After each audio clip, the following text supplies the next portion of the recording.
Hi everyone. So starting off, the lesson topic is research with fourth graders. The idea is that it would be a class-wide one group research project to teach them how to conduct research all as one. The objectives for this lesson focus on collaboration, research skills, communication, and media literacy. So the idea of the project is for it to be broken up into 4 different sessions. So think of it as 4 different days or 4 different classes.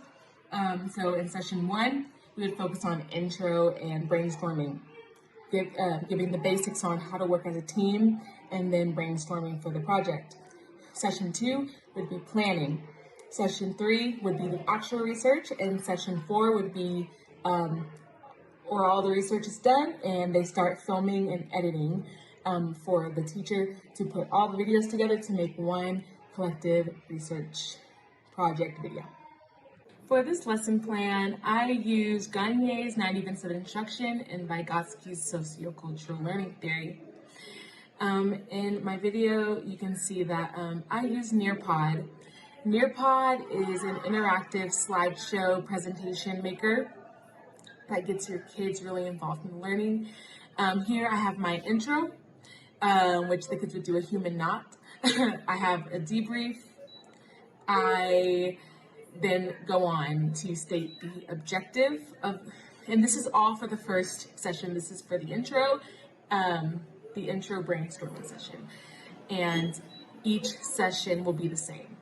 So think of this as the first class. I'm going to share my video screen with the students. We'll watch a video together and then they will be able to answer the question from their devices. And then I have a group work session where they are working together now to come up with the brainstorming topic. And then, as you see in session 2, we started all over again. So with Gagne's 9 Events of Instruction really allowed this to be a step-by-step sort of lesson since we're doing it together, learning together. And then Vygotsky's Sociocultural Learning Theory comes together where the students are gradually working together through each session. And for iMovie, since I provide a tutorial for the students to watch through the Nearpod presentation, they will be able to go back and reference the video if they need support with any part of the project. I have also used iMovie throughout the years, and so I'm very familiar with it, and I could be of help too, but the main idea is for the students to use the tutorial and the features inside the app to figure out how to create their own videos. iMovie is very simple to use, simple enough for kids to figure out how to use the basic features like editing and splitting videos and adding music. That's really all that they would need to do, and so they wouldn't need any more advanced tools. And so I think throughout their exploration of using iMovie, they will be able to use each other and the tutorial video for help instead of me guiding them through every single step. Some of the media that I used includes Nearpod, which is an interactive and engaging slideshow media presentation for educators to make their lessons more engaging with the students. Another media I use is called KidSearch, which is a kid-friendly search engine similar to Google. Another one I use is iMovie, which is an Apple-based video editing app that allows users to create and edit movie-like videos.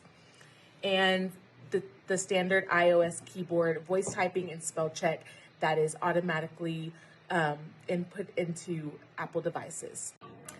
So KidSearch is a kid-friendly search engine that the students would use to research their respective topic. In this example, I searched cheetahs. As you can see, there are a lot of credible websites that come up that students can click on, safe websites that students can click on to learn more about cheetahs.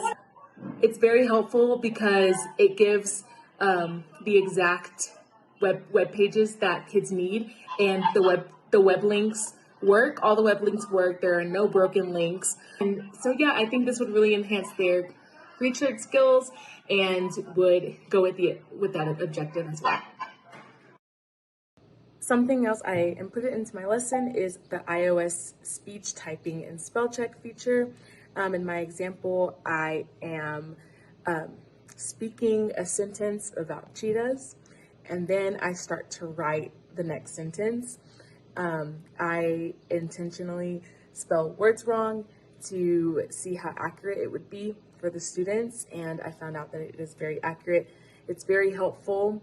I think a lot of us use this feature in our daily lives as we're texting and emailing, and it automatically has that feature that spells checked. And so I think this is just a simple option for the students to use, especially English language learners, because some words can be tricky to spell in English.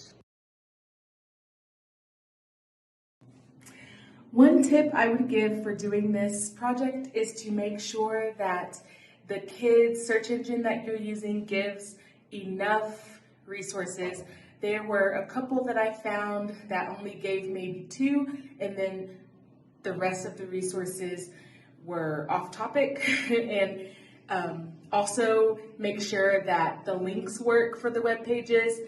Again, I found some other ones where I clicked on the links that it gave me and the web page was not available, and I tried again on another link and it wasn't available. So make sure that the links work for the kids search engine that you want to use, if you want to use a kids search engine.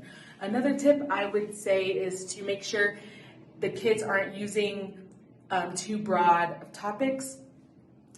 Help kids learn to narrow down topics so that it will make the work easier for them. That is all. Thank you so much for watching.